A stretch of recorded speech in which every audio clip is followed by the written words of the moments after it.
Here's your wrestling news for July 5th, 2022, and we're kicking off today with Monday Night Raw, as despite this being the red brand, much of the show was used to build the SmackDown Women's Champion. While it seems odd that the top woman on SmackDown's roster was on Raw, it does make sense given that Liv Morgan is still a contracted Raw superstar despite her victory at Money in the Bank. On the show, Morgan appeared to a much-deserved ovation from the crowd, who after giving her a "You deserve it" chant, followed up with a "We deserve it" chant, prompted by the new champion. Morgan later teamed with Raw Women's Champion Bianca Belair, and WWE made a concerted effort to make Liv look like a champion. In their tag match, the pair made quick work of Carmella and Natalya in a fun match that saw some interesting teamwork between the two champions. These are still early days for Morgan's title reign, which could be a short one if recent reports are to be believed, but after years of fans wanting to see it, Liv is being treated as a top talent by WWE.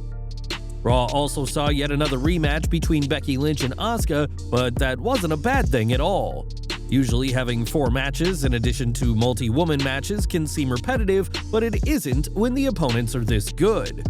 Headlining Raw this week, the pair continued their run of excellent matches, this time with Lynch getting the win. Big Time Bex overcame a green mist straight to the face to get the win in their no-holds-barred match, tying the score in their feud that started in April at 2 wins each. The best part of the feud is how they are constantly presented as even competitors when it would be so easy for WWE to treat Lynch as superior given her lengthy title reigns. We expect a tiebreaker match between Lynch and Asuka at Summerslam, and another incredible performance by 2 of the best of their generation. More from Raw now as the show opened up with Mr. Money in the Bank Theory, who was unsurprisingly in a good mood given his big win last Saturday night. Not only does Theory have a guaranteed undisputed WWE Universal title match, but it was confirmed that he'll also challenge United States Champion Bobby Lashley at SummerSlam. Not everything went Theory's way last night, however, as during a segment where he attacked Lashley, the Money in the Bank briefcase opened up, and while it wasn't on the hard cam, it was clear that the case was completely empty. This isn't the first time a botch like this has happened, as a few years ago, Otis's briefcase opened up to reveal a contract, but it was a contract from 2015. Fans were quick to mock Theory's unfortunate mishap during Raw, which showed that the much-desired contract for a guaranteed title match doesn't exist. WWE will presumably invest in a more secure locking mechanism for future briefcases, as while this wasn't a huge mistake, it was a botch the company would rather have done without. In May, Sasha Banks and Naomi walked out of a taping of WWE Raw over a creative difference with the planned main event. WWE has done all they can to distance themselves from the two, suspending both women and removing both of them from all promotional materials. It's even been reported that Banks had been released from WWE, and while the company may want nothing to do with the boss, she seems happy to take her talents elsewhere. On Twitter, Banks is no longer following WWE on the social media platform, but is now following AEW's president, Tony Khan. Ever since the walkout, fans have speculated on whether Sasha could jump to AEW and boost their growing women's division. Of course, following Khan is not proof of a done deal, and this could just be Banks messing with the fans, but the former women's champion is making some interesting moves on social media. More from Raw now, as it was last week that AJ Styles faced off with The Miz, who got himself counted out, giving the Phenomenal One the win. Last night, the pair squared off again, with Styles getting a definitive win over the A-lister, but his post-match celebration was short-lived. After the bell, Styles was attacked by Ciampa, who shook hands with The Miz, seemingly confirming an alliance between the two. With Miz and Ciampa on the same side, it looks like Styles will need a partner of his own, and we have a good idea as to who that will be. It was last week that Logan Paul signed a contract with WWE and vowed to get revenge on The Miz after his WrestleMania 38 betrayal. Putting Paul in a tag match will protect him early on in his WWE career, and expect this match to be made official as we get closer and closer to SummerSlam 2022. Now, Roman Reigns has been seen less and less as of late, thanks to a lucrative new contract the Tribal Chief signed this year.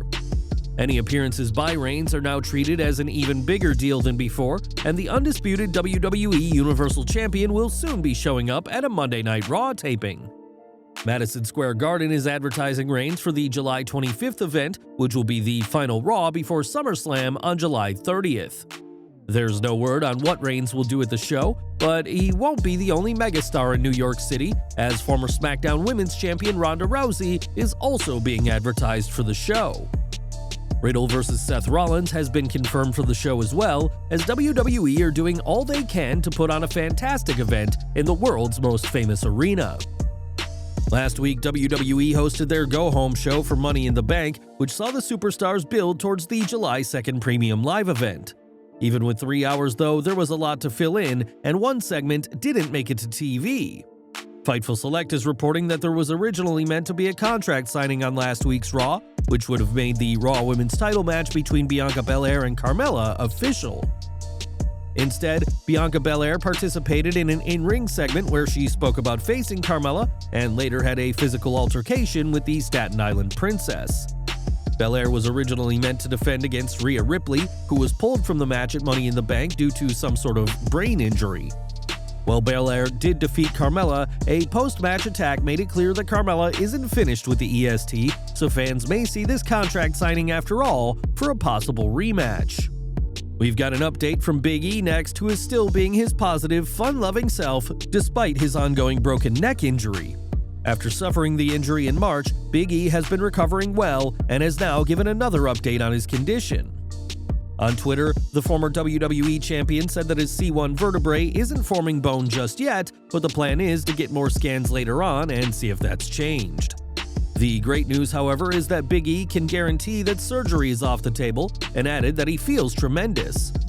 After Big E's broken neck, it was frankly miraculous that the New Day star has been able to avoid going under the knife, as any surgery would prolong his recovery time.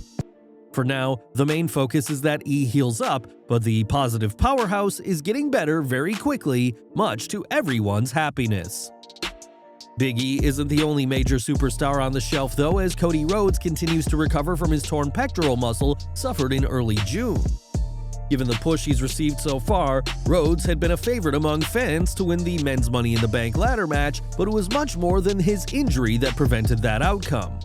A source who works in WWE's creative team told Ringside News that Cody was never penciled in to win the Money in the Bank contract, and that if he ever was considered for the briefcase, it was before Vince McMahon let anyone know what the plans were. Perhaps McMahon had considered Cody to get the briefcase, but if so, he never voiced that idea to anyone around him. Given that Cody's whole character is based off being hardworking, it is perhaps for the best that he didn't win a contract that would allow him to have a title match whenever the champion is at his weakest. With the push he's had so far, it's almost a certainty that Cody will be a WWE World Champion one day, but it won't come by cashing in this year's Money in the Bank contract. Back to Raw, as before the show truly began, the standard opening package played, and fans may have noticed something different about the opening titles.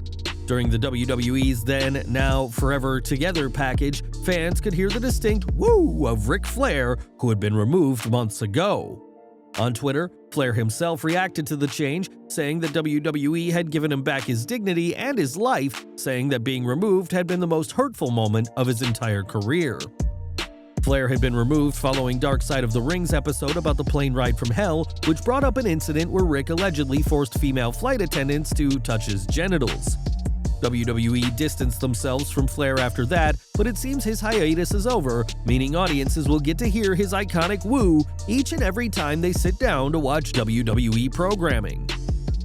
And we're ending today with MJF, who started last month by cutting a scathing worked-shoot promo on AEW Dynamite, which resulted in him begging Tony Khan to fire him. MJF is still with AEW, at least for the time being, but the company has distanced themselves from the Salt of the Earth, removing his merchandise and pulling him from all promotional material. When MJF cut his now infamous promo, fans were ecstatic to see what would come next, but as Jim Cornette explained on his Drive-Thru podcast, the clock is ticking for this storyline. Here's the thing, whenever someone has tried really close up all the loopholes in the logic and make something really appear to be a shoot, the one thing that usually bites you in the asses is you either don't go away or you don't go away for any length of time. That somehow the perpetrator of all these legit shoot incidents is still on the TV or allowed in the fucking building or whatever. That's not the case here, but the flip side is that it could really cool off. June was certainly a wild month for AEW with CM Punk's injury, the crowning of an interim AEW World Champion, and Forbidden Door. and Cornette argued that fans may have moved on from MJF's angle.